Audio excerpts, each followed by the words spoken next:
What's going on, everybody? As I turn down the background music on all things right now, so that way I can properly listen and hear everything and think things through. Welcome to another Dermy's.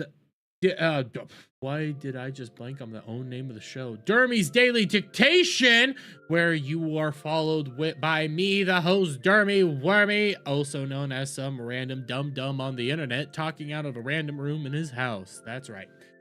But yes, hi, hello. As you can tell by the thumbnail, as it already is, I'm gonna be ranting. I have some rants I gotta get through. I got some conversations I'm gonna have, and we got some laughs as well. Don't you worry. We got something to laugh at because Genshin Impact people still think that they're making an actual movement. But yeah, you know how things are. But welcome to another day as it is. But I'm sitting here, you know, I'm existing, thinking how to do all this, and always act like there's people in the chat, even if there's only a handful of people. It's perfectly fine. I don't care. I'm gonna do this either way. But I got some rants. I had a rant worked up, but I completely forgot what it was right off the top of my head, other than like one of my main rants. But I guess today wouldn't be correct without acknowledging 9/11, which is weirder for me, to be quite honest, because for those of you who aren't aware, I'm only 27 years old. Yeah, I was alive when 9/11 happened. I was around, I was doing stuff, you know, I existed during 9/11. I was on this earth, like in preschool. Don't remember a whole lot from 9/11, personally. I think maybe I went to daycare. I don't remember anything after the fact. And it's weird as a guy like myself to come out here and talk about that. You know, you see everybody else talking about them knowing exactly where they were on 9/11, exactly what they were doing on 9/11, you know, interactions that they had, thoughts that they had, all this stuff. Like I existed in the aftermath of 9/11. I wasn't really around during the main parts of 9/11. I wasn't, you know, really coherent. Well, no, not coherent, but I don't have, like, my memory doesn't really go that far back. And even if I was, I probably didn't even know what was going on at the time. That's just the reality. But when you see, like, people making comments and doing stuff like that, and, like, you know, I saw this from PragerU, and I know this is a little bit more political than I usually am, but you know, I saw this video from PragerU, and I'm pulling it up right now here on articles, and I'm not recording this one for a video right now. I'm acknowledging its existence. It is what it is. And, you know, you see a video like this come through, and here, I'm gonna mute the background music because, you know, it's not something to be playing while I'm talking about this. You know, I see a video like this.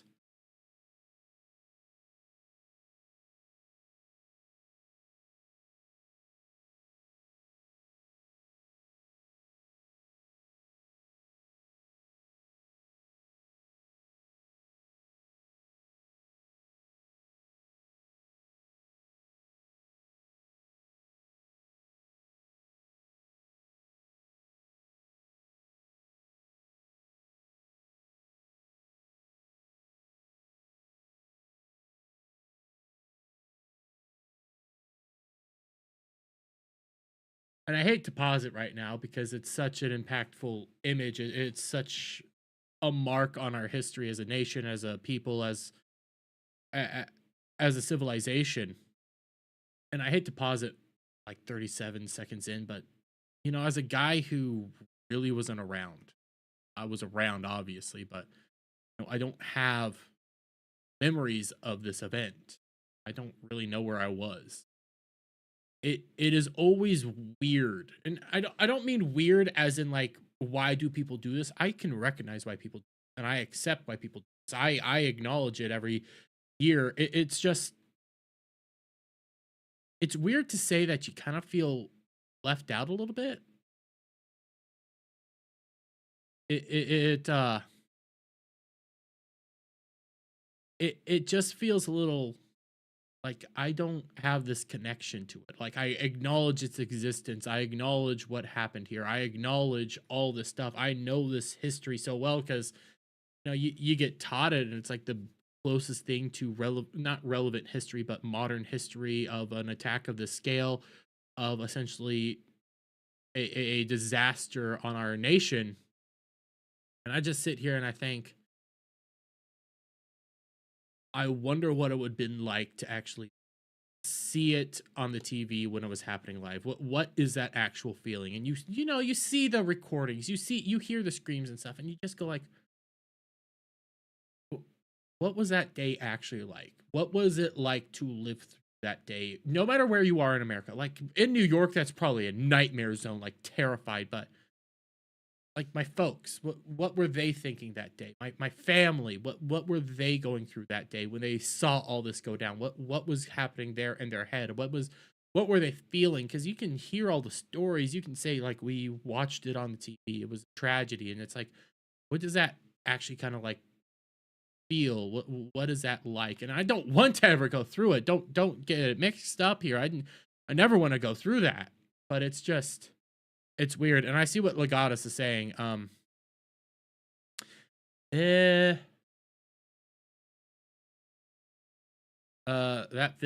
vid still makes the claim. So I'll play a little bit more. If they start talking, I'll pull it down, but it's still something to acknowledge because I think this is a good video. I had a joke video earlier, but like I do want to acknowledge just a little bit more.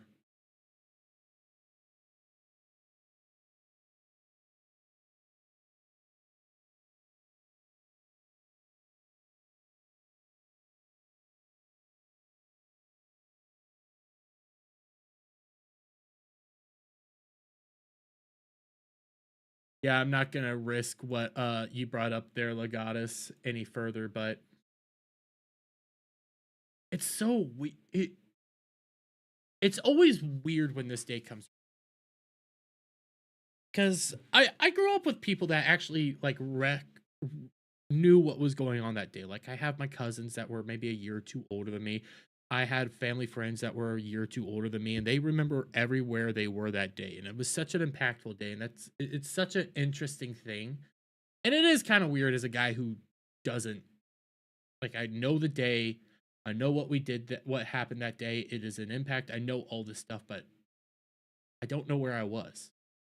I don't know what I was doing, and I could only take a gander and maybe a little a possible bet. I was either at a daycare center or I was at school, and then maybe left school early.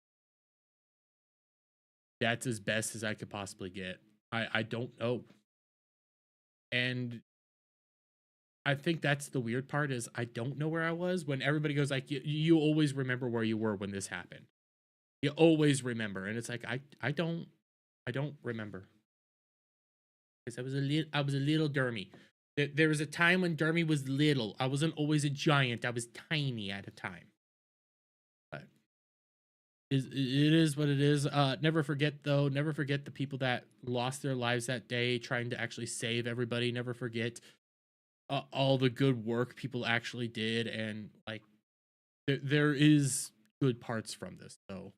The grounding of all the grounding of all air flights, and how Canada and the community helped those planes land and support those stranded.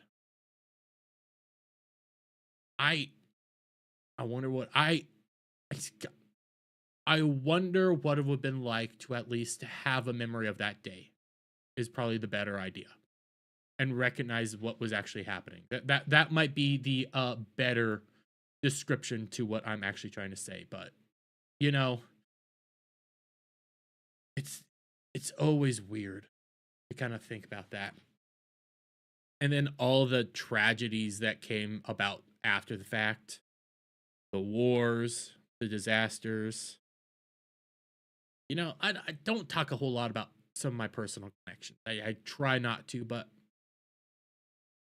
I remember I've grown up through all these wars. I just have. I've been alive through each and every last one of them. Well, not each and every last one of them, but basically from Iraq. Was it Iraq first? Then Afghanistan, whatever. But I've been alive through all these Middle Eastern conflicts. And, you know, I had this girl that I was growing up with. I can remember this day very vividly. It was a fantastic day. It was during all this war and stuff. And I swear I was either in kindergarten, first or second grade. That's the only part that I can't remember. I remember this day so clear. Because I grew up in this very small town. Okay, most everybody knew each other. Almost, I can tell you right now, there's a lot of teachers in my school who had kids going to that school. That's how small it was, and I knew a bunch of families because of that. But there was this one girl whose teacher was teaching in the middle school, was also like a high school coach or whatever. And I remember this day where we all get brought into the auditorium. Well, it's not really the auditorium, it's like our gym or whatever, but that's what our middle school had, our elementary school had, was our auditorium was the gym. It's also where we ate lunch, and we all get brought in there on this day. It was had to have been second. It was second, one of the two. And I remember that her dad was in the military. Never get to see him that often. He was always out on doing stuff, actually, you know, defending our country. And I remember the day he came back, and you know, you see the whole you know, the shindigs they do when people come back and stuff, and they threw this girl the coolest little thing of bringing us all into the gym. You know, we're just standing there where the teachers are giving a presentation and stuff, and I don't remember what the presentation was, but I remember, you know, them leading stuff along, having it kind of boring, and then the next thing you know, her dad comes walking in the back of the gym, being guided by some teachers. Her mom's there next to the door and stuff, you know, tears in her eye. And then he just walks up behind his daughter and, you know, gives her a hug and a kiss, and she had the biggest grin on her face. And this was like the midst of, I want to say it was Afghanistan. And I saw that grin on her face. Girl, you know, I don't know where she is now. I know her family, it is what it is, but like, I saw that grin, and that grin is what like helped me understand some things in life. And I was only like first or second grade. It was weird. Then you know, growing up through life, I always got up early. Till now when I'm a night owl, but I always woke up early. Every day through elementary school, middle school, into high school, wake up, turn on the TV, turn it to the news, and I'd always see the exact same thing over and over again. War, conflict, explosions, missiles being fired, tragedy everywhere. I always thought to myself that this is not how this world is supposed to be. War is inevitable. War is a constant. War will always happen, but this isn't right. What are we even fighting for at this point? It all stemmed from from a bunch of awful, despicable individuals that took over a frickin' plane. Should have glassed the place. But okay, enough of the deep, dark talk right now. And enough of my thoughts on war and conflict and things that happen in the Middle East. We need to have some joyfulness. We need to have some fun, because we need to remember what those people laid down their lives for, what those heroes did. They didn't just lay down their lives to help save people. They laid down their lives to help recognize that we need some joy in this world, and that we live in a good nation all together. So you know what? Let's rant and rave about a frickin' pop star. Let me get it pulled up. I'm not probably gonna, I might record this one. Legatus, what are your thoughts? Do I record this one? Because this is getting more political than normal, but do I record my ranting and raving about how much I hate Taylor Swift after talking about 9/11? I need an answer, Legatus. You're the one. for whoever else is in chat, I need that answer. Do I rant and rave about how much I despise this woman? It must be known. You know what? So do I record it is the better question. Because if I record it, it's going to go up no matter what. Too political? Okay, we won't record it, but we're going to rant and rave about how much I hate this woman. I see you, Frank Lamb, over on Kick. Shout out to you. I am going to rant and rave about her because I need to get into it, but Legatus, you're right. Don't record for a separate video. Yep, you're right. I'm not going to do that, but I'm going to rant and rave. I'm ranting and raving because mother of freaking God, I hate this woman. And I have multiple reasons as to why I hate Taylor Swift. Okay, there's a multi-tiered reason for it. Of course, she's attractive. Of course, she does some decent videos here. Not videos, but songs here or there. But I can't stand the discussions around Taylor Swift at all. So much so that when I was informed that she came out and endorsed Kamala Harris, my first reaction was, of course she did, because that's where she was going to go the entire time, because she's a corporate frickin' shill. But at the second time, I'm so annoyed with the amount of, like, conservative influencers. People like Beanie Boy, for example, who are like, this is why we should never have criticized her for being at the NFL or going to any of these sports games. And I'm just like, no! It was always fake. It was always a performance. Everything about her is fake. And oh my God, look, she came out and supported the corporate shill. Oh, who guessed it? Everybody that actually knows what's going on and is paying attention within the pop culture world. Holy hell. And then all these politicos are coming out here going like, oh my God, this has got to be a wonderful decision. This is a great move. Oh my God, all the people are going to now be voting for Kamala Harris. And I'm like, no. Because it's the same thing when I talk about like Star Wars Explained and all those rewriting Ripley people who think that the moment Geeks and Gamers disappears, Nerdrotic, all those guys disappear, that you're going to disappear. They think that you're a brainlet. They think that you're just sheeple. So when frickin' Taylor Swift comes out here and endorses Kamala Harris, they're like, all of the people that listen to her and follow her are just brainlets. And you're gonna do exactly what she says because you're too stupid to think for yourself.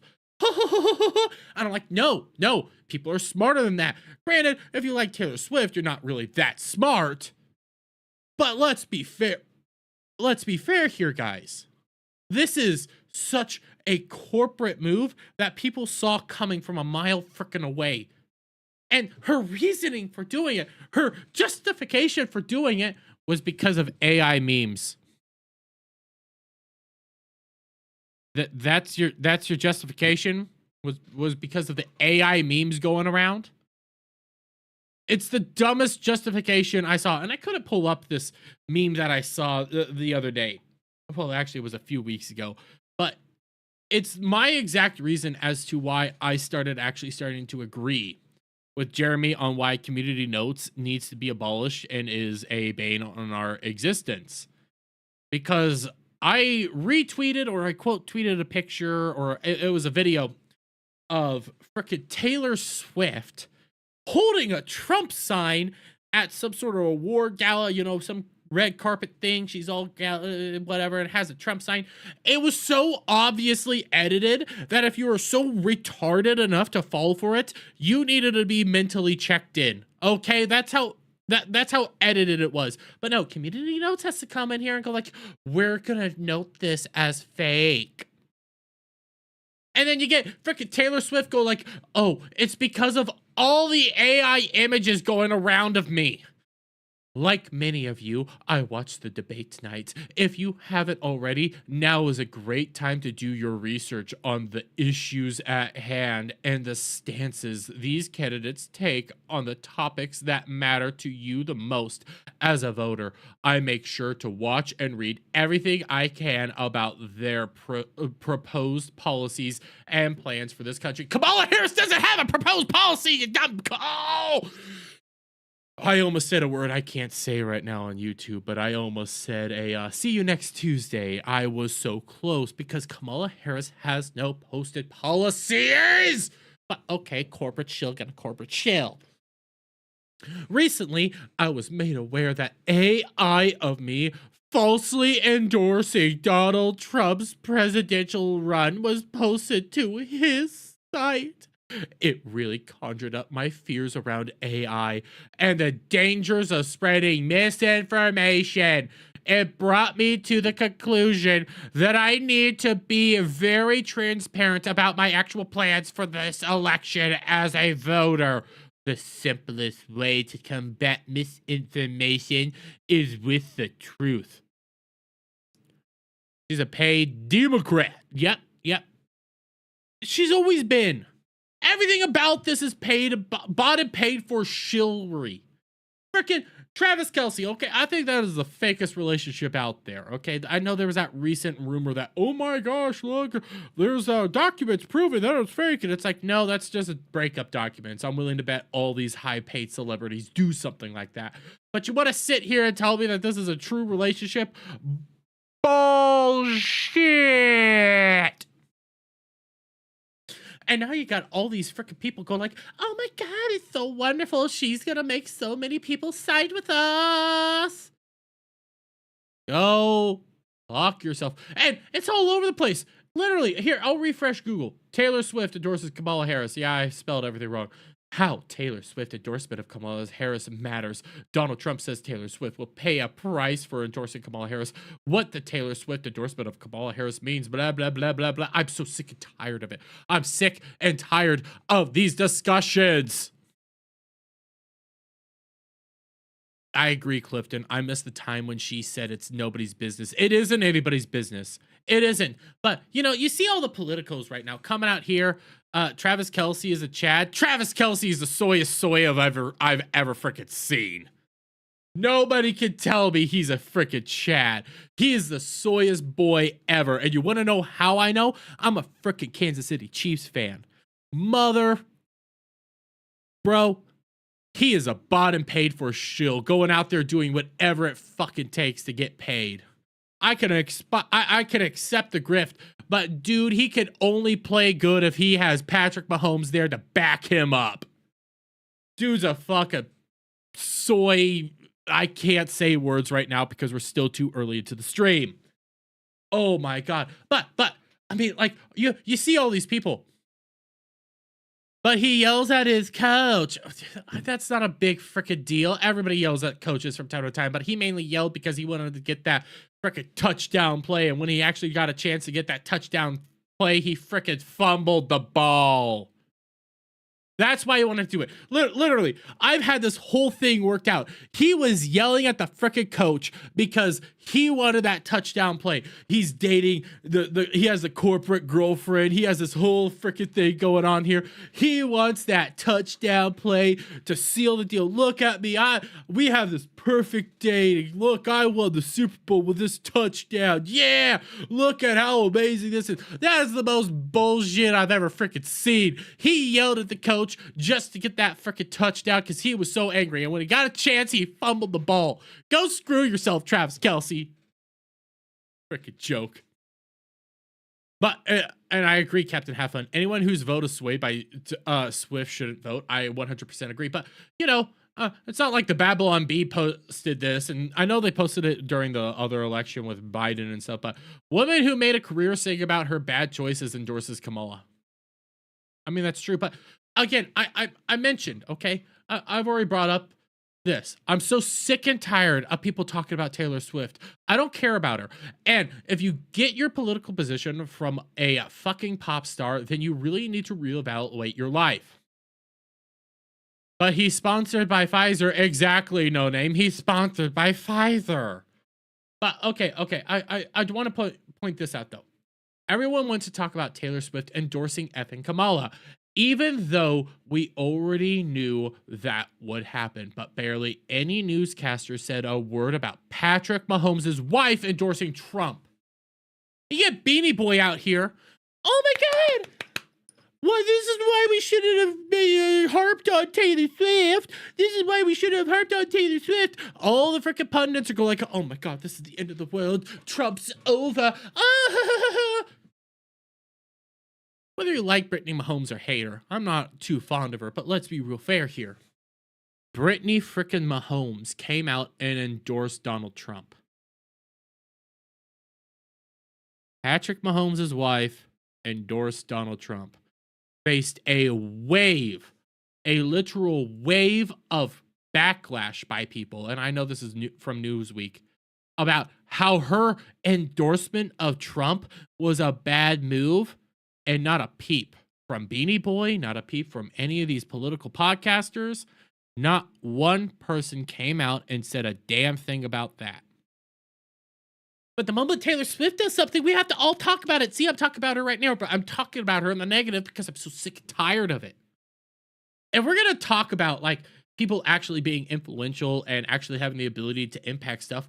What did you think Brittany Mahomes might be important to talk about? Wife of Patrick Mahomes, the #1 quarterback in the NFL right now. What did you think that would be actual topic of conversation for a bunch of people like like Beanie Boy, Benny Johnson, all these guys talking about how she faced a wave backlash from far leftists for supporting Donald Trump? I think maybe that would have been a topic of conversation. No? Guess not. But Taylor Swift comes out here and endorses Kamala Harris, the most obvious pick that she was going to do.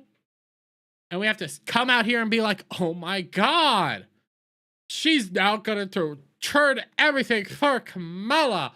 Look at her army of Gen Zers who are going to vote for her. Fuck off. Some water.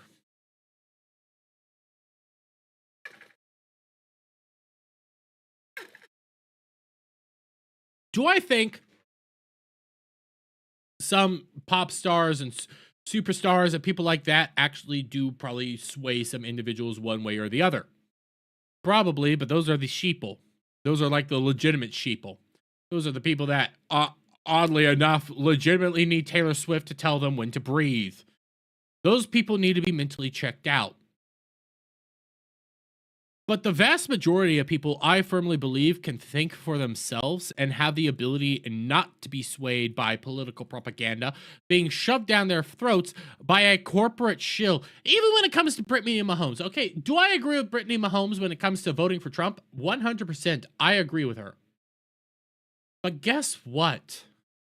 I'm not voting for Trump because Brittany Mahomes came out here and said, vote Trump. Voting for Trump because I actually agree with the dude. I actually have been following along and I know what's happening right now. That's why I'm siding with Trump. Not because Brittany Mahomes did this. And it's scary. It's super scary to think that people legitimately will vote one way or the other based on who their favorite pop singer says. It's terrifying. But, you know, we could just go with Patrick Mahomes' way of doing shit. Patrick Mahomes not endorsing anybody for president even after Donald Trump said he likes wife Brittany much better than Taylor Swift. Yeah, because Patrick Mahomes knows what's up. He knows his audience is both Democrat and Republican. He knows his opinion does hold a little bit of weight. But that's why he's not going to say one way or the other. That's the smart move. That's the cold calculating move. And that's the move I can respect. Do I need to know Patrick Mahomes' freaking politics? No. I like the dude. He's the best quarterback in the NFL right now. I'm freaking jealous he's not my quarterback for our fantasy league right now. Got stuck with Dak Prescott. God damn it. But Patrick Mahomes is right. And this is one of the reasons Travis Kelce is so despised by Kansas City Chiefs fans. Chiefs fans are either or. They don't really care. They just want good football. And Kelsey's out here doing his shit. You got freaking Taylor Swift out here doing her shift, and Chiefs fans hate it. As a Chiefs fan, we freaking hate it. We don't care about the viewership. We just want to win Super Bowls. How will this help us win Super Bowls? It won't. But you're not going to hear that. I'm just so sick of this fucking woman. I'm so sick of this woman. I'm so sick of these people. It pisses me off every single time. It drives me irate with the amount of people that are like, oh my God, because she did this, people are going to be voting for her. Fuck off. Like The Rock said, it was a mistake. He endorsed one side in 2020 and refuses to do so in 2024. The real Chiefs fans. That's right. The real Chiefs fans just want to win Super Bowls. That's all we want to do is win a fucking Super Bowl and keep winning Super Bowls. We're winning Super Bowls right now. Y'all can suck our dick. Although, even we can admit, come on, new overtime rules fucking suck. They do. Exactly. Clifton, exactly. Been Chiefs all my life, even when they were nothing but a farm team. I'm raised Chiefs. I bleed Chiefs. Okay, I bleed the red and gold of the Chiefs. Well, red, white, and gold, depending on which generation, whatever. Chiefs are my team. I'm a Kansas boy. And when they're losing, they're a Missouri team. We still root for them. But if they're losing that year, they belong to Missouri. That's the Missouri side coming out. That's how that works. I know I get gal going like, that's a fair weather fan kind of thing. No. You don't get it unless you're from Kansas. Okay, you don't get it unless you're from the state of Kansas. If you're from the state of Kansas, you understand what that statement means. Because Missouri sucks. It's actually called misery. But, what is with the stadium situation? I haven't heard anything for over a month. As far as I know, last I checked, yeah, people rant and rave that it's called Arrowhead Stadium. It ain't changing anytime soon. Yeah, that's the other thing about it. The fact that Taylor Swift came in, guess what? Now people want to change the name of the stadium. People are freaking out more than ever because all these progressive girls are coming out going like, oh my God, that's cultural appropriation. It's like that's the Chiefs. That's the Chiefs. That's who they are. And Clifton, no, if they lose, that's the Missouri side coming out. Okay, because Kansas is a bunch of winners. But at least, see, Clifton gets it. Even though he's wrong, he gets it. Gal's all like, oh, no, you're a fair weather fan. No, you don't get it unless you're from the area. When you're from the area, you understand. When all these teams are winning, they're Kansas teams. When they're losing, they're from Missouri because it's misery. Just like the Royals right now. That's the Missouri side of them coming out. Okay, they kind of suck right now. Okay. But I have state pride. That's what I have. State pride. Kansas. Okay. Now, let me get set up as I keep ranting and raving, and I'm in my rant and rave mode. Because I do want to talk about this. Oh, shit. I have this. Up. Oh, don't tell me. No, I have it right here. I have it right here. Now, shut up. I don't want to listen to you. Let me do this. I have to edit some. Yeah, not by much. Okay. Let's get into a little bit more actual news, I guess. Well, not actual. Non-political news, not non-divisive news, okay? But let's get into something else. And this one I will record. Give me a moment. I get all set up. Let me also... We're going to be talking about the PS5 Pro because holy hell. Okay, actually, do I want... Yeah, I'll record it. What's going on, YouTube? It's your boy, Dermy. I'm coming at you with another video, and I know The PS5 Pro was recently announced, and this has been one of the weirdest times within gaming history as of right now. Considering the fact that, yes, the PS4 or the PS5 has been tracking relatively alongside the sales of the PS4 and becoming a very successful console, despite the fact that it was basically off the shelves for the first 3 years of its life cycle and hard to come by, and has an exorbitant price tag connected to it still to this day, being $500 for the base actual for the version with the disc drive, and only $400 for the version without the disc drive. So it's no real shocker that even with its success and its over exorbitant price, that Sony was going to announce a PS5 Pro. That's right. Sony officially reveals PS5 Pro during PlayStation 5 technical presentation. Now, this console is better, stronger, has better ray tracing, things of that nature all around.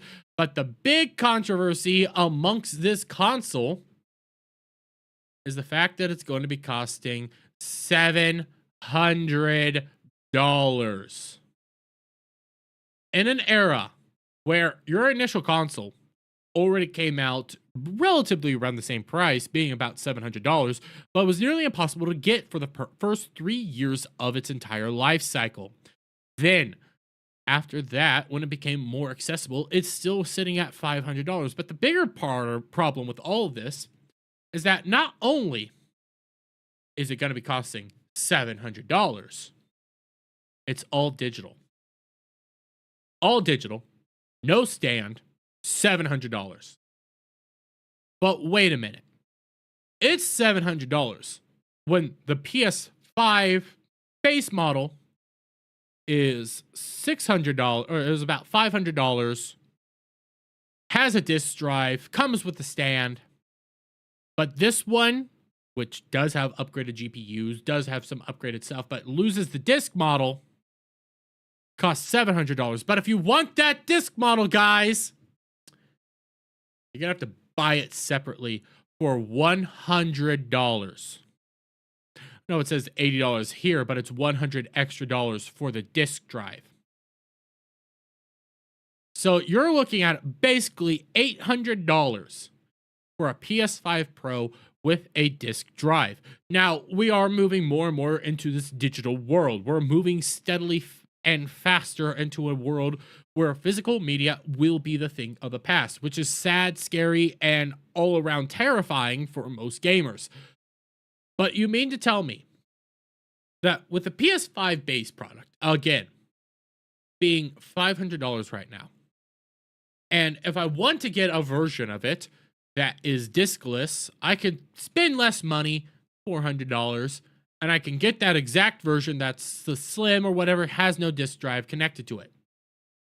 Why the heck am I not just spending that? Why the heck am I not spending the $400 just for the discless drive right now? Because, yeah, granted, yeah, higher GPU, better ray tracing, all this cool stuff that I don't really need for my console playthrough, and I can go do just about anything else.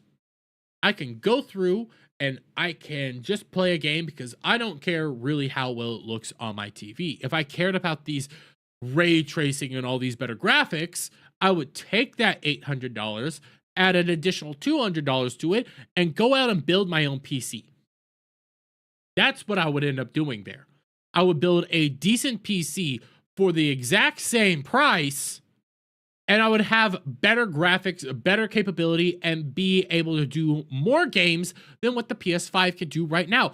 Because yes, the PS5 has access to a whole bunch of games. They only have like 21 actual dedicated games to them. And as time has shown, most of these dedicated games actually come out to the PC. So it's actually a better deal to purchase a PC, to get a good gaming PC rig, because all these exclusive games that they're putting out, you know, like Ghost of Tsushima, God of War Ragnarok, all these games are coming out for the PC right now. And here, I'll even show you.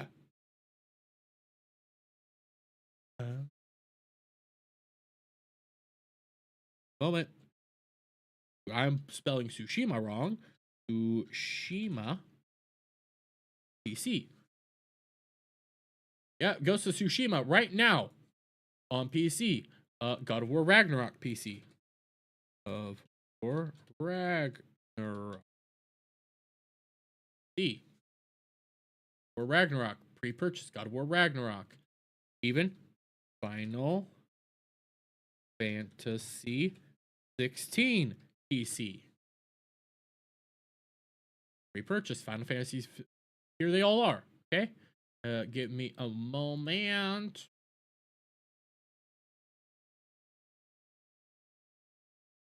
'97. No. Farm. I hate how Steam makes, because I'm not logged into Steam. I have to still verify shite. So give me a moment. I'm your friend. Yeah.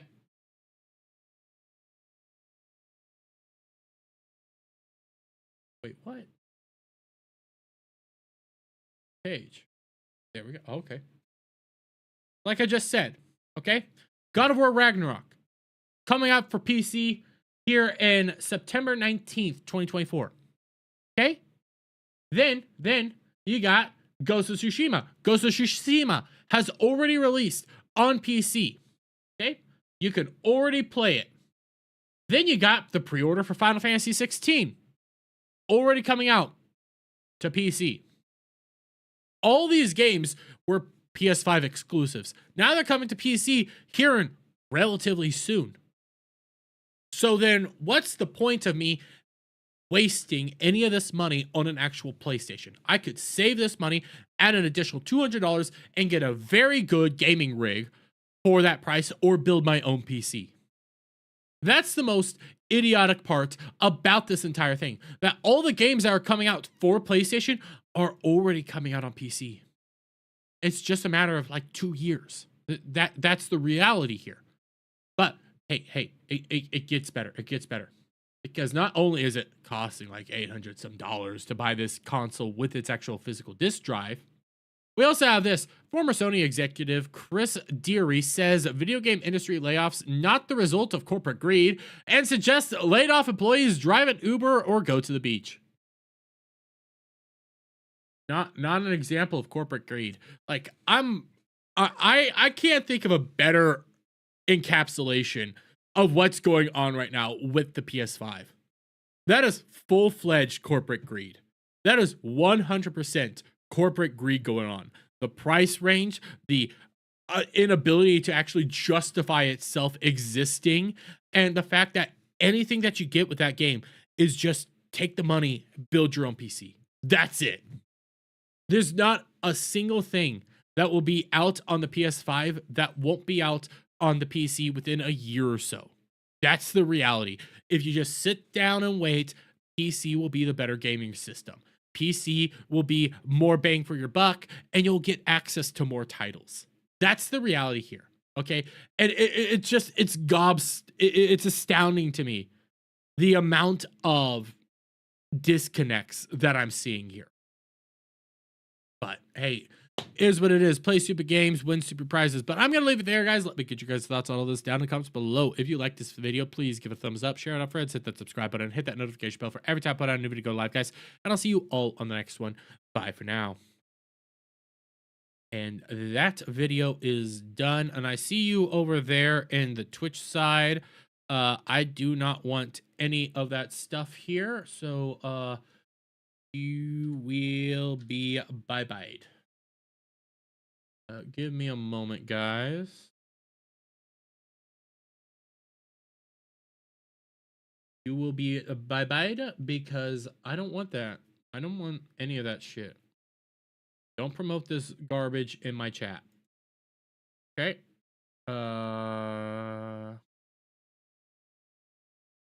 You will be you get a warning for promoting other stuff. And warning, and I am deleting the actual thing. I need it. I'm probably gonna. How do I delete?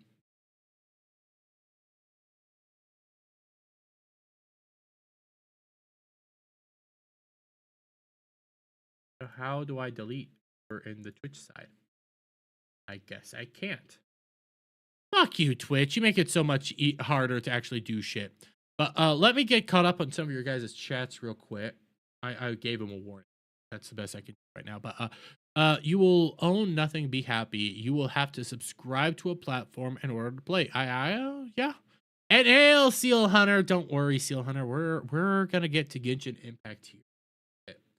But before that, because I was not expecting to get through that PS5 thing so fast. And then again, I did rant and rave about Taylor Swift. But before we get into the PS5 thing, I saw this today. And I have two schools of thought on it. I'm not going to make a video with this one, but I have two schools of thought going ahead right now. So. Dexterto! Steam Family officially launches today. Now, I don't have a problem with the whole family systems. I actually like the idea of like Google Family, YouTube Family, whatever. I think those are fun ideas. But let me just read through some of this stuff. All games are automatically shared between family members. Okay, that's fair. If a family member is banned from playing a game online, you will also be banned. What? So, let me get this straight. In here, I'll turn my background music on. So let me get this straight. Oh, god damn, that's awful. Let me. What, like that? So let me get this straight. Let me get this straight. Say, you know, I can already think of ways to abuse this system right off the top of my head, but okay.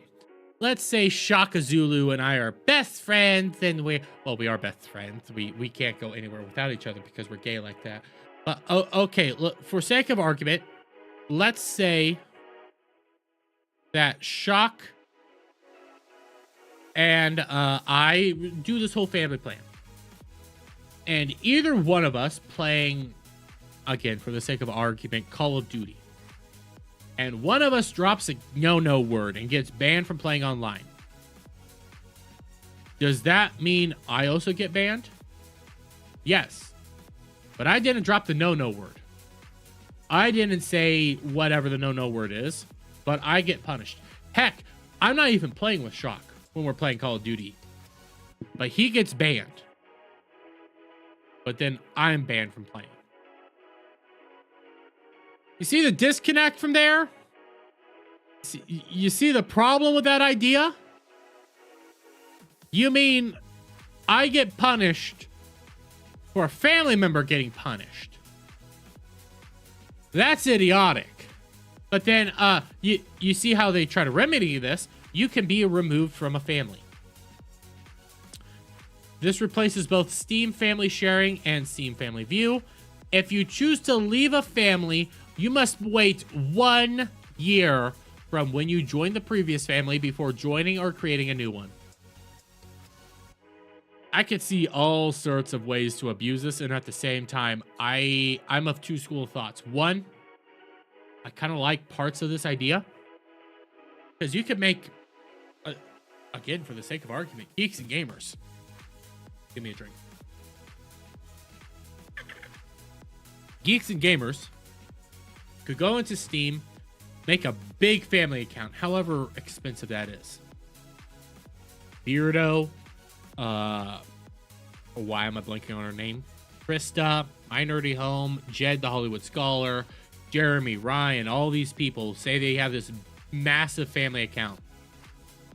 They all get access to the exact same games now on Steam.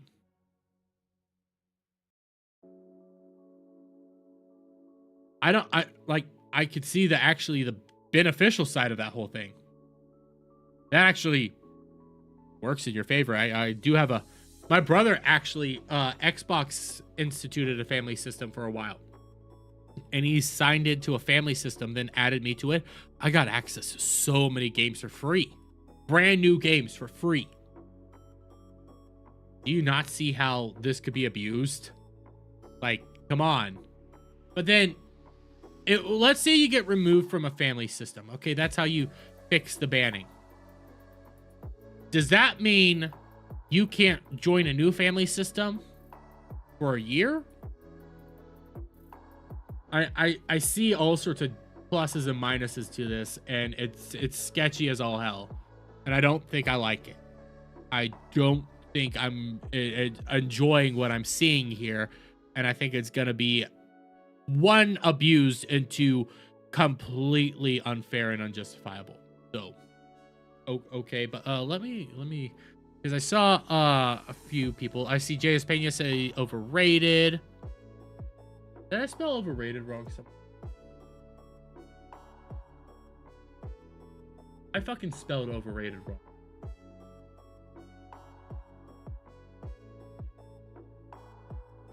Fuck you, Legatus, for not informing me I spelled overrated wrong.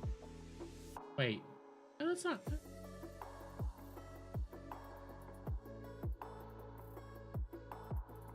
Yeah, fuck you, Legatus. Kidding, I love you, Legatus.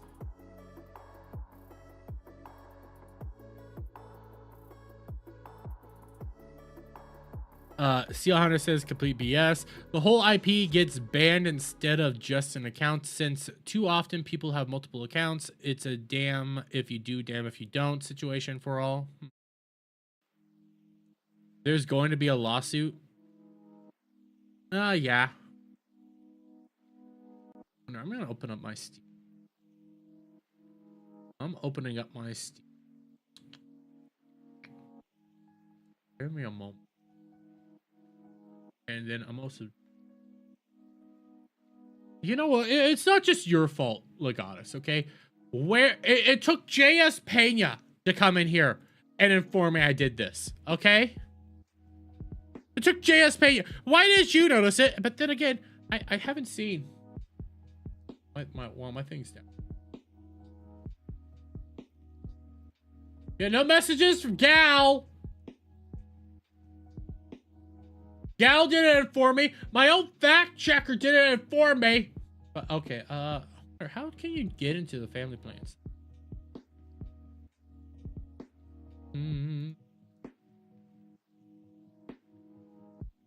I'm just seeing, is there an easy way to get into the family plan system?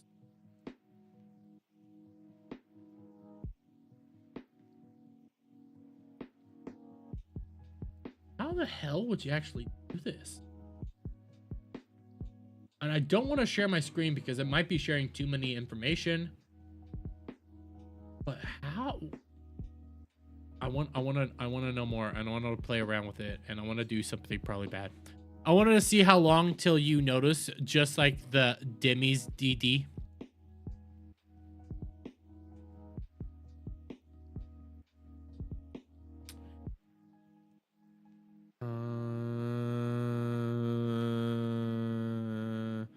I don't have a go fuck yourself thing. Fuck. I need to get a go fuck yourself sound effect. Because that's what I'm feeling right now, Legatus. Oh, fuck you. I like the one before. No, fuck off. Peacekeeper. I like that one. That one's calm and cool. But, oh, okay. I will be taking out my rage on a bunch of people. What the f is this thing?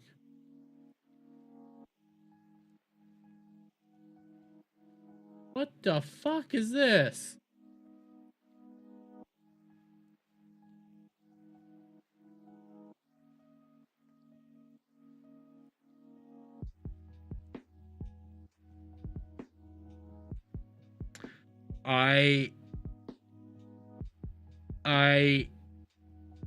You know what? It's 50 seconds. I'm not gonna clip it. I'm not gonna make a video out of it.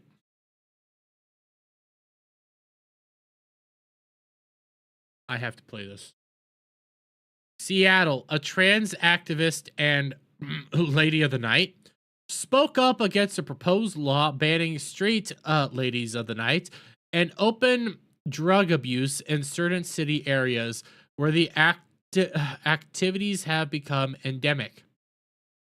The Lady of the Night says the law will Minecraft people. The committee voted to approve the ban, moving to the vote to city council next. Leftist Ladies of the Night tried rioting in response.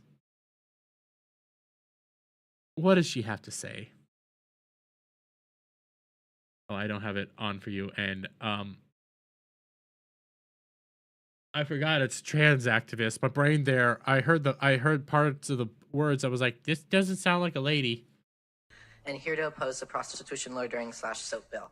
What this bill proposes will take away the important community and resources that we desperately need. I depend on client and gig work to pay my bills. Passing this bill will take away an essential income for me, one that I need to stay alive. Passing this bill could kill me. It will kill my friends. Criminalization never saves. It never takes away what it seeks to. This is already known, seen time and time again. All it does is cause further harm to the community it seeks to control. All this bill will do is put my friends and I at higher risk. This bill will put us in desperate situations. Again, it will kill us. I need you to hear me and see me as a person. Passing this will force a crisis on me and my friends. I will not be able to earn for what I need in order to survive. I do need my work. My friends do. Don't take away our work from us. Listen to us. Thank you. Andy,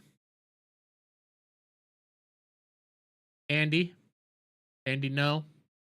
No, you're not watching this. No, you're not seeing this. Left out the most important part of this. Okay, yeah, she's a trans activist, Lady of the Night. She's a fucking furry. She's a fucking furry trans activist, Lady of the Night. Talking about how she will be Minecrafted if they take away, if they criminalize drugs and being a Lady of the Night.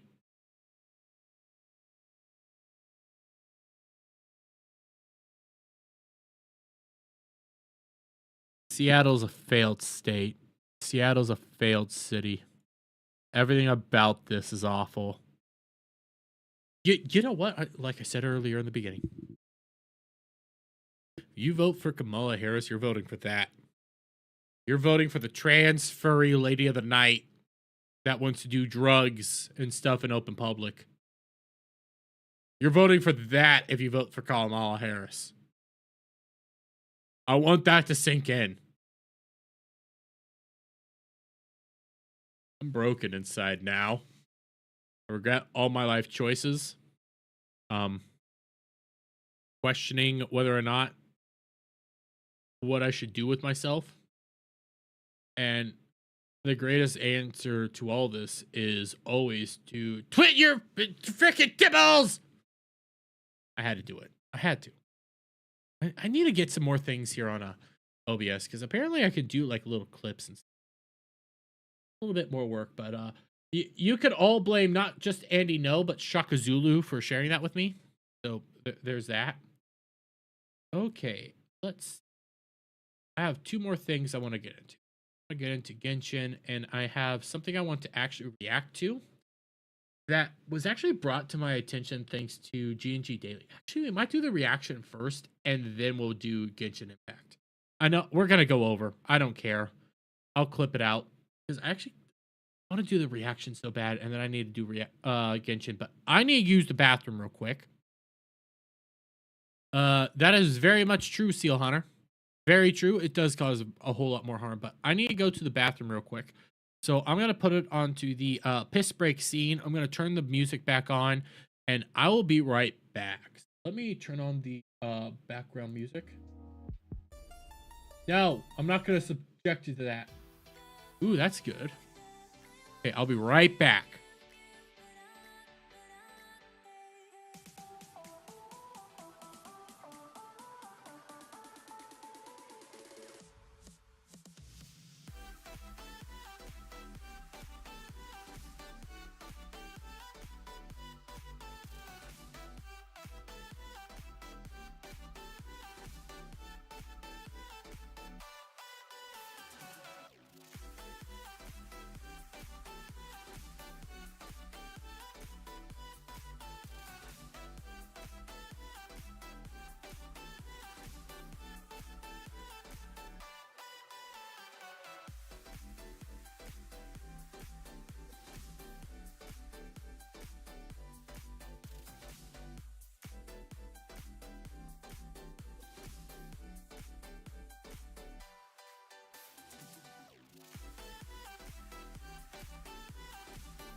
Okay, I'm back. Sorry for that wait. I really had to pee. I should have gone by before everything, but couldn't get there. Yeah, I don't disagree with any of you guys. All that stuff's harmful and hurtful, and it hurts even the people that consume it. I can admit I have my own issues with it. I look at my end of that Star Wars girl calendar. Think, damn. God damn.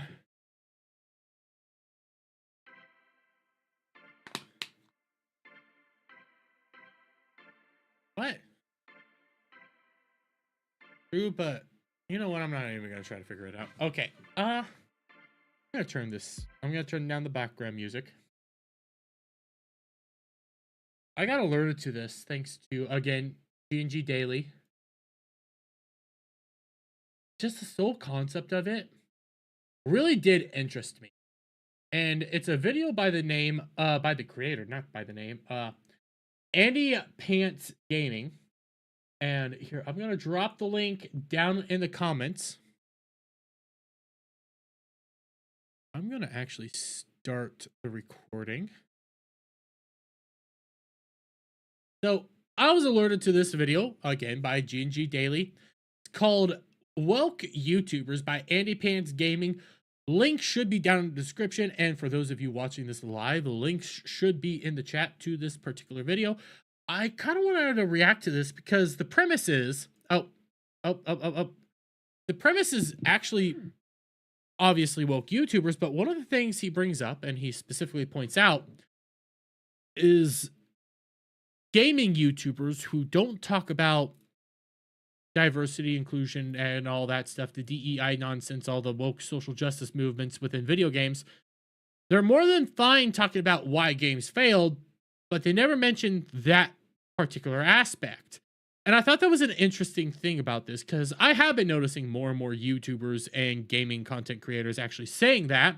A good example of this was actually, the guy from Kind of Funny. I can't think of his name off the top of my head right now, but he said that Concord didn't fail because of DEI, when DEI 100% played a factor into why Concord failed. But I kind of want to check this video out because it sounds super interesting. So let's do that, shall we?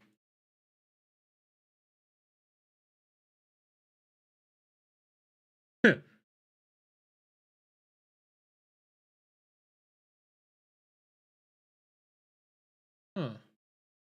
I don't know who Upskill is, but that's Actman. Let's be real fair here. Actman soy can be. I don't know who this guy is. So if somebody in chat or in the comments can actually tell me who this guy is, I would greatly appreciate it, because I don't know who he is. But let's see what he has to say.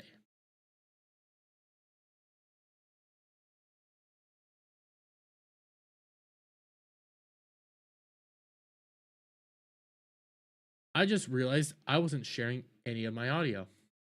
So let's start it from the beginning, shall we? So with every new video I make now, I'm like, probably going to get canceled after this one. Oh well, here we go. So in this video, I want to talk about a disturbing pattern that I've begun to notice in some of our most celebrated YouTubers. So there's Actman Skill Up, and he said this guy's name, and I can't remember what it is. I've never heard of this guy. Bellingham or something like that. Okay, interesting. I, like many people, was at one time a fan of the Actman, Skill Up, and Bellular. But as time has gone on, I've noticed a pretty upsetting trend in the content of all three of these guys.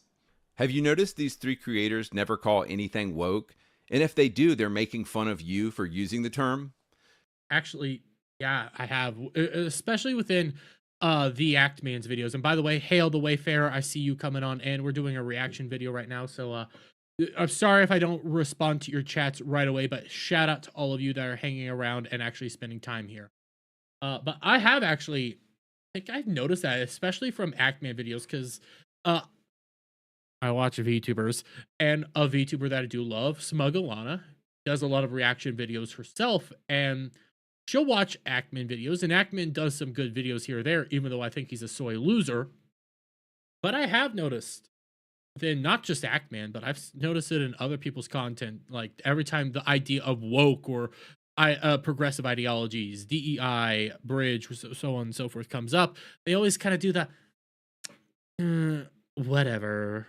There's other reasons, and always try to like downplay what it actually is, and ignore that is a factor all on its own. But let's see what this guy has to say. Have you noticed they never talk about the obvious uglification of women in games the past few years?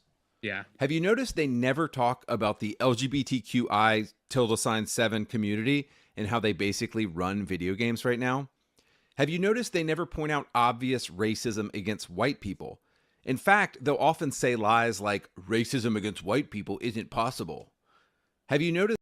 Wait, have they actually said that? Racism is racism. Plain and simple. This is insane. Seal Hunter, I know the Act Man, but the others, I don't know them, and I don't care. I don't blame. Yeah. They never talk about DEI, ESG, and BlackRock. None of these people ever discuss anything to do with these things. And it is weird to see that. None of them ever talk about the trillions of dollars companies make by bumping up their DEI and ESG initiatives and by putting evil, woke nonsense in their games. Mm-hmm. Have you noticed they never talk about the complete removal of masculinity from video games? So why? Why are these three dudes intentionally avoiding calling out wokeness in games? To put it simply, it's because these dudes are cucks. Oh, shit. I was not expecting that. But after the Act Man versus heel versus babyface entire debacle, yeah. Oh, yeah. This is a thing that actually a lot of...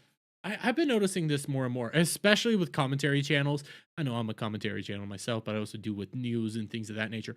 But like the real big dogs, Asmongold, Act Man, Moist Critical, they always have the safe, correct opinion. Asmongold is becoming more and more based, but they're always super safe and politically correct. They never steer that little boat. So interesting how somebody's finally calling them out. I firmly agree on it too. By the way, swig water for the working. They're pussies. All three of these guys are definitely voting for Kamala Harris in November. I heard Endymion call him Act Ma'am one time, and the label definitely fits.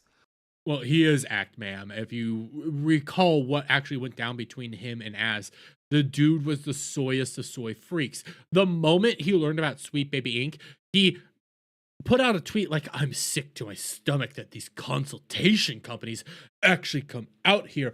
And he made fun and berated heel versus babyface. And then when that whole drama spurred up again, he went out of his way to dox DMs between him and Mahler. One of the most soyest of soy moves you can ever do. And the moment you do that, you lose all standing. They're all cucks. And Act Ma'am is 100% Act Ma'am. So those are the surface level reasons. I'll get to the deeper reasons in a minute. I just watched an entire Act Man video about Concord. I know, it was painful. It contained a lot of tired millennial jokes. I'm a millennial, by the way, takes one to know one. He talked a lot about low player numbers. He talked about how much money it wasted. And then when he gets to the part where you're supposed to talk about why the game failed, he just says, bad gameplay, bad character design. Why do you suppose Act Man doesn't talk about the fact that Concord has 3 black females in it and not a single white man? I do believe there was one white dude, so fact check me on that one. It's been a little while since I've seen the character roster, but again, he's not wrong. Bad character design. I wonder why they were bad character designs. What was their focus in on the bad character designs?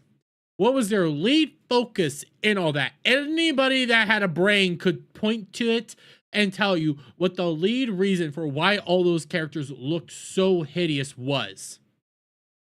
That's a joke. That's a joke. Come the frick on. Why do you suppose he doesn't talk about all the LGBTQ plus activists on Twitter who worked on the game? Interesting. He even at one point in the video makes fun of the idea that bigger breasts would save this game. I mean, it wouldn't hurt, dude. Is that idea so ridiculous? I think Act Man might be gay, but yeah, bigger boobs probably would have assisted this game a little bit. I do think the game would have failed ultimately, mainly because of hero shooters being on the way out. but DEI definitely played a part in why this game failed. It's not even a joke. Like, come on. You'll notice similar things when watching cucks like SkillUp and Bellular analyze Concord. Why do you suppose these guys spend 30 minutes talking about the gameplay and not 1 minute talking about how a huge reason the game failed is because the characters are fat and ugly? So I used to think these three guys were just missing details. I used to give them the benefit of the doubt. But as I've watched their content on a consistent basis, I've realized these dudes are so deep in the gay communist agenda, they can't even criticize it anymore. Basically, you've got incredibly evil companies like Activision who support pedophilia and Satanism and push DEI initiatives and also spend billions and billions of dollars a year on marketing. A little aggressive. I'm gonna be on the. I'm gonna say that I don't firmly like. I don't disagree with him, but I'm not firmly on agreement with him. But he is also accurate. Like, they spend all this money on this stuff because they don't care about actually making video games anymore. Activision is 100% an activist company. Interesting how it's also called Activision. It should just be called Activist at this point. But also Ubisoft's in the bank for this. All sorts of other companies are in the bank for this. Sony, for example. There's an endless list of companies that have firmly come out on support of this idea, and I've gone through it with some of my more bridge-based videos that I'm going to be trying to pop out more and more of when it comes to, like, Microsoft. Yes, Microsoft got rid of their DEI initiatives, but that's because they're integrating it into the entire company and don't need a DEI division anymore. That's the reality there, and it is interesting where you have all these very open and proud activists at each one of these companies pushing this idea and this agenda within the video games itself. And you would at least think maybe one time they would have talked about it. One single time. Then, like, you know what? It's because of the progressive ideology why some of this stuff does fail. Progressive ideology plays a part in it. I'm not saying it's the sole reason for any of these games failing, but it is a important reason at the same time. Now, do you think they're going to give a YouTuber like me, who calls them out on a consistent basis, a sneak peek and a tour of the studio? No. Of course not. They want a shill. They want an empty shill like SkillUp who won't bring up the woke stuff. They want somebody who will be an empty mouthpiece and they can just pour talking points into them while they regurgitate them out. Actman is indeed good at playing an act. He's good at appearing natural and looking like he's riffing. The reality is he's reading a careful script that has definitely been run by his handlers at Activision and Bungie and other DEI departments. I'm going to need more proof for that one. Excuse me, but like I can't confirm nor deny that one. It would be interesting to actually see that. That could probably be easily debunked, considering, again, the dude did have a decent connection with Mahler and people like that. But let's be fair here. It would not shock me if some of these these scripts do get run over by a bunch of these people and made sure of. I don't know about Actman that far. But it wouldn't shock me at the same time. Seal Hunter, I disagree with the Satanism part, but I'm sure the company turned a blind eye on. Yep. Chris Tyson, anybody? Again, notice these guys never mention BlackRock, ESG, or any of the gay, communist, globalist cancer that these companies push. Yeah. I found this article on screen here about Bellular that was definitely interesting. It basically talks about how he's been given insider interviews and gets to see deep behind-the-scenes information about upcoming World of Warcraft games. But part of his ability to get that info is to continue to be a corporate shill for Activision and parrot the talking points they want. He's a good little sheep and never asks about DEI or ESG. This is why even if they wanted to, Actman, Bellular, and SkillUp can't talk about the woke agenda. These low-T beta males have been bought and sold by Activision, by Sony, by Microsoft, by Bungie. Sure, they can have complaints about gameplay and too many microtransactions and stuff like that, but you will never hear these guys complaining about why women are so ugly in video games now, because they're good corporate servants. I don't disagree with some of that, but at the same time, you need a little bit more proof than just a random website and a random forum. You need a little bit more to grasp onto this. Now, I don't fully disagree with this dude either. Again, if we go back to Actman, the moment he discovered Sweet Baby Inc. was a year, well, actually, like just a few months after he freaked out on Az, and he did do this whole kind of like performative rhetoric about the entire thing, in which he was like, I didn't know. Oh my god, I'm sick to my stomach. Blah, blah, blah, blah, blah. Dude, we were talking about this ever since freaking what was the game from Bethesda? I just had the name of it as his rant was a year ago. Starfield. Ever since Starfield came out, like, come on. Are we really shocked? Starfield came out, we learned about Sweet Baby Inc., and then years, like months later, Act Man has to come out here and go like, oh my god, I can't believe any of this stuff is happening. I'm sick to my stomach. Come on. One mistake I think a lot of people make is thinking that just because these guys will say a game is terrible, they must be objective. Not so. A journalist or content creator is not judged by their ability to say a game is bad. They're judged by their ability to be able to breach any topic. The fact that these creators have never talked about DEI, ESG, and the woke propaganda indicates to me either A, they're censoring their real thoughts, or B, these guys are the propaganda machines themselves. Interesting theory. Interesting theory as it is. No person is an angel. That's true. It could just be that they agree with the more woke ideology, or they don't think it's a big deal and people are making a bit like a mountain out of a molehill kind of situation. It could just be that, because there's a lot of people that still believe that talking about ESG, DEI, and all that stuff it's irrelevant. It doesn't really matter, and it's just propaganda that they want to be pushed. I've seen people talk about that. They're not into the culture war aspect of it all. It could be that simple as well.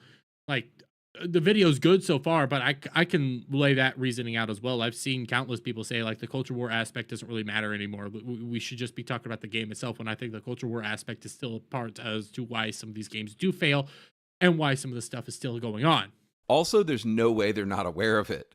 Every third comment on YouTube is calling out woke garbage. So these guys are either willing corporate cucks or unwilling corporate cucks. Either way, they're owned by the corporations. Zooming out a little bit, another interesting issue here is the debate around company structure and the corporate life of video game companies. These three creators always toe the woke/communist party line rather than identifying the real problem, the actual workers at the bottom. They are the problem. No, it's usually the workers at the middle ground that are the problem, not actually the workers at the bottom. The workers at the bottom actually try to do good work. Usually it's like the mid-tier management that actually pushes this ideology everywhere, and the people at the very top don't really know. They don't care. They just get told, oh, we'll make money this way. Okay, we'll do it. When the people at the mid-tier is always like, it's the worm tongue, it's the worm tongue effect. Oh, if you put the ugly black women in your game, you're gonna make millions of dollars. Okay, that's what it is. Yes, it's communism through and through, but it's also like corporate greed connected to it as well. It's not that hard to figure out, but okay. Let me give you an example. So I've talked to a lot of people in the AAA game industry confidentially the past few months. I can't reveal their identities. Companies like Ubisoft have a president, a board of directors, and these are the guys who just care about the money, basically. Below this line right here, you have all the creatives. Usually the person in charge of the creative work is the studio head, game director, somebody like that, and it's usually a whole group of people.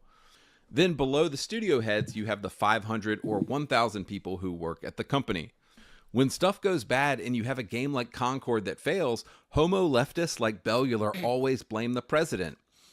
I'm sorry, I had to laugh at that one. That one was kind of funny. Yeah, the president honestly wouldn't be to blame for why Concord failed. Why the heck are you blaming the president? That doesn't make any logical sense. Concord was more, yes, it was a AAA game, but there's countless reasons as to why it failed. Actually, a better reason as to why it failed probably would end up coming down to the studio head itself and the creatives itself, not the president. The president doesn't really know what's going on, neither does the board of directors. So why would you ever blame the president? The studio heads and probably some of the developers are actually the people to blame for that. It's the billionaires. It's the billionaires, they screech. But after talking to a ton of people in the AAA industry the past few months, I've come to learn this. Billionaires have no idea what kind of game their game company is making. Oh, I'm willing to bet money that's true. Oh, as sweet heavens to Betsy, I'm willing to bet that. Do you really think half these people actually know what the frick's going on at the company? They don't. It's a turnkey operation for the most part. Billionaires don't really care what kind of game the creatives are making. Billionaires just want money to be made. So gay communists like Ackman, Bellular, and Skillup, whenever they talk about the industry, actually want you to be distracted from the real problem, the studio employees themselves. The studio and the people on the bottom are the ones who actually make the game. They are the ones with pronouns in their bio. They're the ones with pride flags in their bio. It's the actual people on the bottom who are making these games trash. All you need to do is get on Twitter to see how true this is. You're not wrong. Remember what, because you can see Kim Belair of Sweet Baby Inc. right here. Remember what Kim Belair said verbatim. If you want this to be brought into your game, if you want our work to come to your company, make sure go to your marketing director, have a coffee with them, and terrify them of the cancel culture mob that will be coming if you don't implement this stuff. Holding them at ransom, holding them at gunpoint, threatening that cancel culture mob. Would not shock me. All this stuff seems 100% legitimate right now. I do not disagree with anything that he's saying. Illustrators, designers, people like Kim Belair. Like I said, they're always gay Satanists, and everybody in the creative department at a video. They're not Satanists, okay, but first part's pretty true. Game company has pronouns and gay flags in their bio. The wild thing that's happening in the video game industry right now is the chickens are coming home to fucking roost. Billionaire investors for 20 years used to be able to invest money in Ubisoft and get a return on that money. But Ubisoft has been a complete shit show this year, and investors are going to start wondering why their $1 billion didn't turn into $2 billion this year. And I talked about it last night. Those investors are actually starting to say we need to take the company private because we don't like what's happening anymore, and we're losing money on all this. We talked about it. It's been happening. All these chickens are coming home to roost because ESG money is drying up. DEI funds are drying up. Yeah, BlackRock and Bridge are becoming a new thing, a huge thing, and are still going around promoting all this stuff, but the money's drying up, and people are getting wiser to all this stuff and are thinking more and more about where they're spending their money. They're not giving it to Ubisoft anymore. They're going to give it to like games like Soul Lash 2 or something like that. I know that's more of a hyperbolic example of this, but they're giving it to where they know they're not going to be indoctrinated at, and they're not giving it to subpar projects that are just pushing agenda the entire time. And this is honestly the sea change that I'm hoping for. This is what we are all praying happens. I want the billionaires to come in and fire all the studio heads and put people in there who can actually make a masculine freaking game for once. Guys, the funny thing is, the billionaires are on our side. We want games with hot chicks and manly dudes. I'm not going to say the billionaires are on our side. They just want to make money, but they're starting to realize that what we're doing right now isn't making money, so maybe we need to be reevaluating what we're actually doing. Those are the games we are buying. Billionaires actually want us to get what we want. The problem is 90% of the people who work at game studios are gay Satanists. The few based studios out there are giving us exactly what we want right now. Asian studios, Czech Republic studios, Eastern European studios. Every other studio out there in the West is chugging the woke homo mind virus and is done, basically. They might as well close up shop. Again, I don't disagree. Most of our good games are coming from overseas right now. And yes, over in Japan, they're starting to, have their own issues going on. But for the most part, you're still getting really good games from Asia. Freaking Black Myth Wukong was a Chinese game. Come on, that who saw that one coming? All right, so in closing, look, honestly, Actman and SkillUp can have whatever political opinion they want. They can be cucks and vote for Kamala this year. I don't care. My whole reason for making this video is to make you aware of the people whose videos you are watching. Anytime you watch an Actman video or a SkillUp video or a Bellular video, just know you are funding the current establishment of video games. You are funding the LGBTQ games. You are funding woke games every time you watch Actman, Bellular, and SkillUp. Conversely, every time you watch Endymion, Jay the Concept, Synthetic Man, Short Fat Otaku, or Andy? I can agree on Endymion. Don't know who Jay the Concept is. Synthetic Man, I've heard good things about. Obviously he wants to plug himself.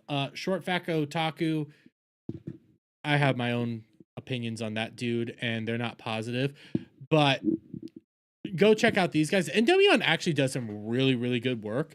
I really appreciate his work. I check out his videos a whole lot. It's actually really, really well. I do agree with a lot of his points here. I will say Ackman does some good videos here and there. Like, dude's a cuck. But at the same time, like, a Short Fat Otaku is not much better than Ackman.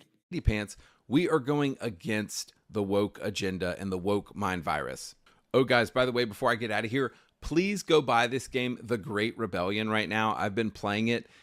It's basically a game that makes fun of woke people. It's a very anti-woke game, and it's the only game of its kind that I've ever played. And the gameplay is pretty fun, too. It's just like a 2D pixel shooter, but the content is very fun. Also, go play Solash, too. If you're into RPG roguelikes with procedurally generated worlds. This game was created, this is awesome. This game was created by a Polish developer, and he refused to put gay relationships in the game because, you know, it's his game, and they're trying to cancel him on Twitter right now. Another non-woke indie game to check out right now is Legends of Boom. It comes out October 1st. Some friends of the channel here are making this game.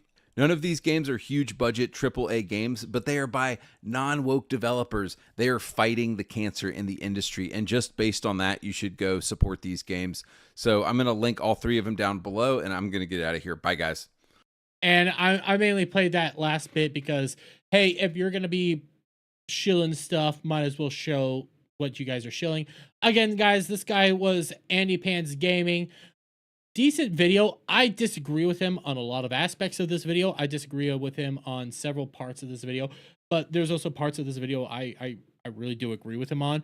I think in order to say that these guys are corporate shills that are paid for by the actual establishment themselves, you need to show a little bit more than just a random thread here or there or a random website. You need a little bit more evidence to actually say that.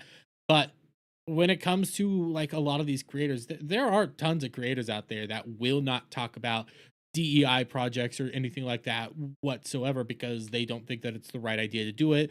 They think it's a waste of time, so on and so forth. Who knows what it is? But yeah, Actman and all of them, I don't think Actman's a corporate shill. Don't know about the other two people. I could be willing to bet they are corporate shills. And hey, shills are gonna shill. They're always going to side with the side that actually pays the bills, and it's kind of pathetic sometimes, but I'm going to leave it there, guys. Let me get you guys' thoughts on all that down in the comments below. If you like this video, please give it a thumbs up, share it up, friends, hit that subscribe button, hit that notification bell for every time I put out a new video go live, and remember, links to this guy's description are down in the comments or down in the description down below. Bye for now. And there's that one. What did you guys think about that video? Lose more money, please, America companies. I agree. Japan is resisting better than we are. Japan still has IP holders who believe in protecting their properties / profits. Also, the algorithm is not kind to those topics. Yeah, that's true. Oh, that is 100% true. I put out a tweet today because I'm gonna open up my back end. My channel's finally growing again. It's finally growing. After weeks of no movement, it has finally begun to actually move again. And it's like, yes, thank you. This is what I've been waiting for. And it's all because, I shit you not, so the Mr. Beast drama is dead. I came out not defending Mr. Beast, but I did that video on Mr. Beast drama being dead. That video is sitting at 1,000 some views in 2 days. My channel's starting to grow again, finally. I kid you not, YouTube got so ass mad when people were talking about freaking Mr. Beast in a positive light, or in a negative light, and talking about the drama that he was actually going through. They were so irate about that they started clamping down on certain channels. Yeah, my video, Mr. Beast Drama is Dead, does not have a good like to dislike ratio, and I'm willing to bet it's filled with people that hate my guts right now. Uh, yeah, most of them are just trying to dunk on my looks.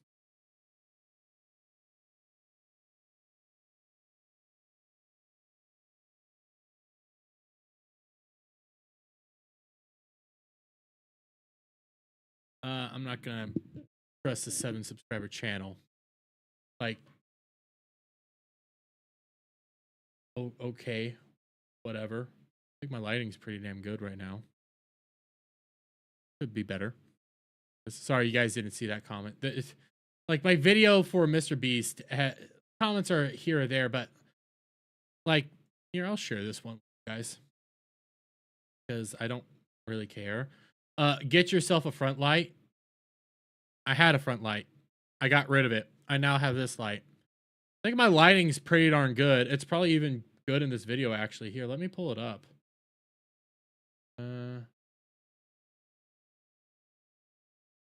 What is my lighting like? Just my lighting's fine. What?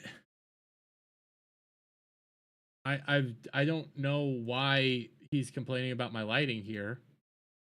My lighting's perfectly fine. So I can basically say that these guys didn't watch the video. My lighting is amazing. But he says it's not the glare, it's the dim lighting. The videos are for your viewers. Look into the damn light or deal with it because it will cause your channel to grow. Dude, you have 7 subscribers. I'm not going to listen to you. Why would I care what a 7 subscriber channel has to say? I'm almost to 2,500. If we can get 50 more subscribers, we would be growing. But I do like this. I think do you guys like Dermy Wormy Dailies? Or the Dermy Daily Dictations or whatever the heck we're calling it right now? Because I think these are doing pretty darn fine. I get to talk about other topics, not just on Ballbusters, but over here. They're smaller groups, but hey, we'll grow over time. We'll see stuff out. And it is what it is. I think in reality, the reason this video is growing is because I called out Jake Weddle and Dogpack. Because for fuck's sakes, Jake Weddle and Dogpack are freaking pathetic. They are the reason everything just went up in smokes. It's like the biggest joke out there. Jake Weddle went from, hey, here's what happened to me, to the griftiest grifter of all freaking time. I can't imagine anybody who's a bigger grifter than Jake freaking Weddle right now. And Dogpack outright lied to us because he didn't take the time to make sure what information he was saying was factual.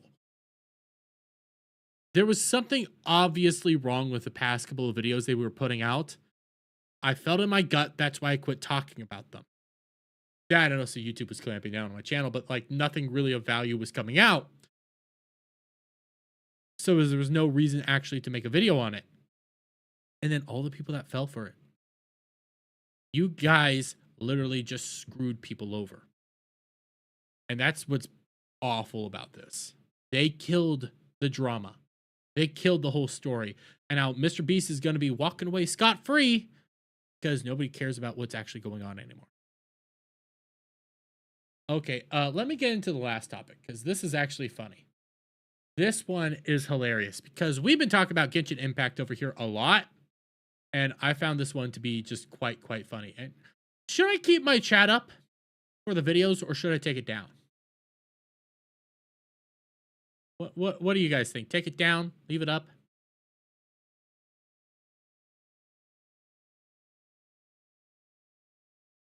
Waiting for you guys to respond. In the meantime, I'll be looking longingly at my camera, thinking about just how amazing you are. Lofty Fairy, Jake Weddle is cool. Lofty Fairy, go super chat $5 and then I'll listen to you.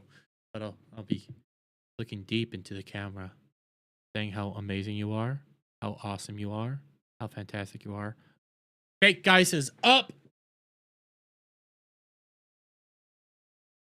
You know, you're a fake guy, so I don't know if I should actually believe you. Because you say fake guy, so how do I know if you're real or not? There's the trap. Are you real or are you fake? That is an important question that must be answered. Because you say fake guy. The question must be answered. Fake guy. You want to? I think I'm gonna take him down because you can see all the promo codes. I might leave it up on the article side because it's right here and it's not that big of a deal. But right here, it's kind of blocking my head and stuff. So it's. But if I take, I'm just gonna take him down. We can play around with it as time goes on. I might talk to my one guy and see if he can maybe make one that I can actually just have the chat in one little area. We'll see what we do. But okay, I'm gonna get this all set up because we got a funny story to get to. I started recording before I was even ready. But 3, 2, 1. What's going on, YouTube? It's your boy Dermy Wormy. I'm coming at you with another video, and we've been steadily sitting here talking about the Genshin Impact boycott that's been raging right now, and how several different individuals have actually chimed into the Genshin Impact boycott, whether it's voice actors, and some voice actors have actually lost their jobs because of supporting the boycott. And it's just a funny situation because this boycott has been an abysmal failure of monumental proportions. This boycott is a freaking joke. And when you actually start digging into some of the more finer details of it, it failed because the boycotters continued to play the game. And I have this pulled up from Package Girl right now. Speaking of the Hoyo/Genshin Impact, we have contacted over 30 cultural ambassadors so far, with many more to go, but each letter and message needs thorough care and attention. And in several of these outcomes, they're outright saying, hey, we're still going to play the game. It's perfectly fine. You can see it right here with Kazana. You'll love to see it. Boycott Hoyoverse followers already folding after the release of the Nautilin just shows how much they actually care about making a difference into Genshin Impact. Like it's been a couple days and you're, oh, well, we tried, guys. So delusional. Now, I'm willing to bet that this person actually supports the boycott itself, but let's read what we have. Please also sign and share here. I know it looks like nothing is going to happen, but at least we tried. We made our voices heard. We can't help it if Hoyo decides to ignore and silence us. We effing tried, and I'm proud of it.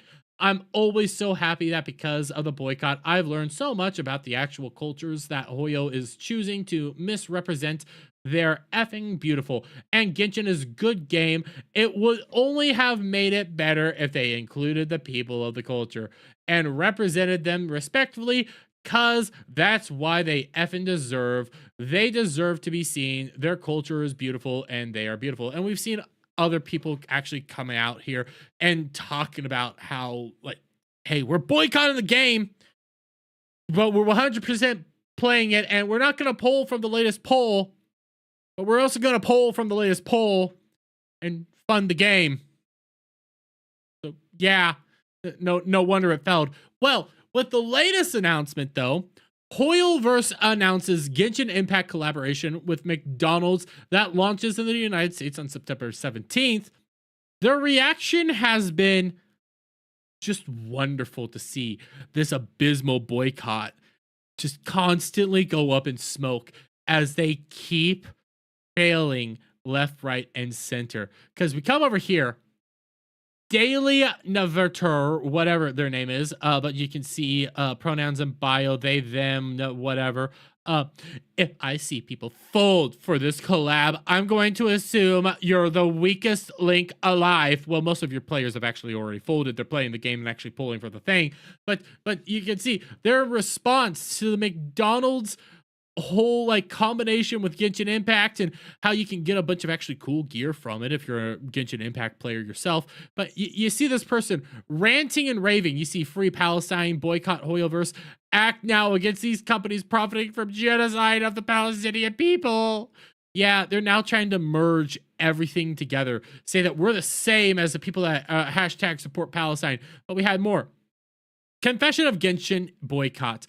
Boycott at all cost. I've decided everything Genshin and Hoyo related, I'm going to do it on my mom's phone too, because I played on there like I'm doing.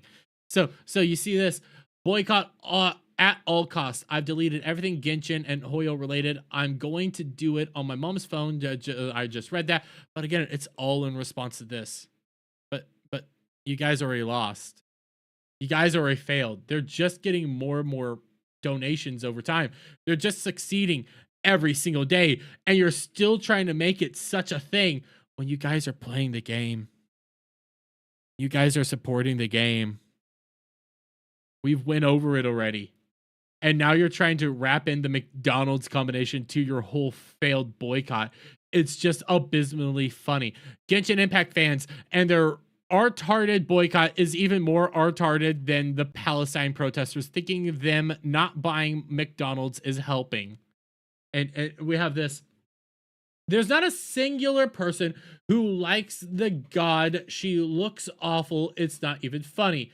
Is so ass is shit. And that's his response to the Nautilin characters. It's like because they have lighter skin tone, it makes them look brighter than they need to be. It just hurts my eyes. It just proves they were meant to have darker skin, because why are they walking flash bombs? And we come up here. You guys realize why they're being so generous, right? Competition with Woo Woo Z's hours. No, competition with Woo Woo Zers. Yeah. No, because they want everyone to be distracted from their racism. Come on, guys. You failed. Admit it. You're not having an impact. You've never had an impact. This is one of the most laughable boycotts on the history of boycott. They're giving all these rewards people have been waiting for years after people say they're dropping the game / boycotting. They're not slick. They don't care about you. We've been over the numbers. You guys are abysmal to compared to them. You guys do not exist compared to them. It is a laughable situation, and it just keeps getting worse. Please donate to Care for Gaza if you can. They're a reliable charity for Palestine. If not, just about the petition, Hoyo's reputation is in the dirt when you have VAs turning on you and multiple articles written about your racism and colorism. It's not good look. It's 2024. No company wants to be widely known for how racist they are. That's embarrassing. Come on. You guys are failing. It's just accept it. You're losers. Get over it. Welcome to the real world. You were a minuscule amount. You're about the size of the Acolyte fan base. Actually, you're smaller than the Acolyte fan base because Hoyoverse is succeeding. Acolyte's in the trash bin. Might as well just throw your own boycott in the trash can. But I'm going to leave it there, guys. I'm going to leave it there. Thank you for watching this video. Leave a like down below. Share it out with friends. Hit that subscribe button. Hit that notification bell for every time I put out a new video go live. And I'll see you all in the next one. Bye for now. And that recording's in the bin. And I saw that I got a thing from both the Wayfarer and I got a big thing from Drunk 3PO gifting 5 Dermy Wormy memberships. Thank you, Drunk 3PO. I really appreciate. Welcome all to the Back Taco level. You're all wonderful individuals, and thank you again, Drunk 3PO, for that support. I greatly appreciate it. I need to get with you with some dates to come on Ballbusters, buddy. But come on, this is so funny. They're now trying to wrap in essentially their Hoyoverse boycott to everything that's going on in Palestine, and they're failing every step of the way. Oh my God, we're gonna team everything up with Palestine, and they're doing this with McDonald's because they're trying to hide the fact that they're racist. No, they don't care. They're just trying to actually be competitive. They're actually trying to, get more people interested in the game. They're actually doing what companies are supposed to do and be successful. Something you don't know what is going on, but thank you again, Drunk 3PO. Dermy is my dude. Oh, I greatly appreciate it, man. I greatly appreciate it. And I'm turning on my chats again because welcome to Dermy's wonderful little daily stream himself. where I make videos and stuff now doing this, because it's a whole lot easier than sitting down, finding a bunch of articles, and then sitting there silently by myself the entire time. There's that, but I think I got most of them out of the way. I went over again, but I've been enjoying kind of just sitting here talking with you guys, having a fun time. And we did some politics stuff, made 2-3 videos, one of the two, I don't remember. 3 videos. Well, probably 2 of them will come out tomorrow. I never put out the videos from the day before because I'll admit it, I went lazy. I got pretty lazy last night, shut down the stream, played some Elden Ring, then went to bed because I've been trying to catch up on my sleep. So it's an entire thing, and getting instant reactions. Yeah. But trying to think, do I want to do one last thing just for fun of it, or do we want to start clapping it? I think I hit most of everything. Everything else I have is basically non-existent stuff. Doesn't really matter. So it's like meme stuff. Like, I know it's 9/11 and this is a bad joke, but I saw this today and I immediately thought, come on, here, I have to play it. I have to play it. I'm hinting at it. I have to play it. Where did it go? What the hell? That was weird. I have to play it. You know, playing Jenga on 9/11. I feel bad because I laughed at this. I feel dark and dirty inside because I laughed at what is about to happen.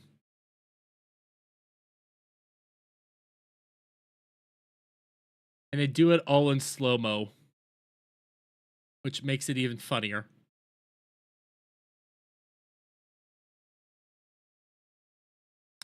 I should not have laughed at this and immediately thought of today. I feel bad, feel awful. Second tower, second tower.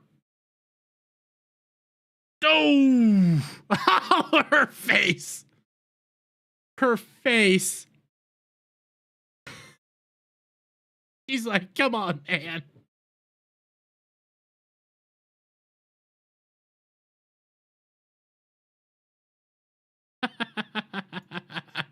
I have to get back to her face because that's the face of rejection. That's the face of I can't believe this just happened. Are you serious? That's the face that's going on right here. Like you just failed so epically. They had it so high up. They had it so high up. But okay, we need to start wrapping it up. Thank you again, Drunk 3PO, for those 5 memberships. I greatly appreciate it. And thank you all for coming by and hanging out with us. It's a wonderful show. Again, it's going to be every Sunday through Thursday. Tomorrow will be a faster, quicker show. I might not make many videos with tomorrow's show because I have to wrap it up and then immediately hop on to Weekend Pregame. But we will have the show tomorrow. There's only one show so far that I have scheduled that won't be happening, and that's going to be the last Thursday of this month. It might not happen next Tuesday either, because I was asked to get on Get Ranked, so we might do that instead. But for the most part, this show is every Sunday through Thursday, 7:30 p.m. Central Standard Time. We'll go through some of the news of the day. We'll find other stuff to talk about.